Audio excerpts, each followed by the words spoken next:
Það er svona klassíska bikarspurningin, hvernig líst þér á næstu mótherja?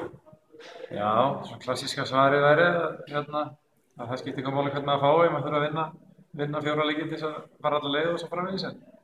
Ég held að þetta séu 2 úrslitaliðir sem að velja saman og svona þegar maður er að byrja í deild þá segja að það hefur verið svona þægilegra að fá einhvern auðveldari mótherja.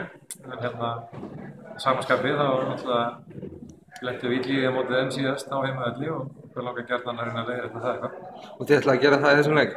Það er bara, það er bara svoleiðis. Liðið sem tapar hann eftir leik, þannig að það er bara einn kostur í stöðunni. En getum við ekki sagt að Stjarnan sé, og Haukar eru líka litið óheppin, einu úrvalsdeildarliðin sem fá annað úrvalsdeildarlið? Jú, það er bara eins og það er. Liðið sem vinnur þennan leik og heldur áfram geti fengið draumaþáttinn næstu umferð, þannig að þetta er bara það klárlega verkefni. En að samanskapi kannski heppin að því litunum til að mörg lið þurfa að ferðast lengra heldur en Stjörnumenn í þennan leik? Þetta er bara Kjalarnes baráttan hérna í gangi. Þetta verður hörkuleikur. Haukarnir eru bara með alvöru lið.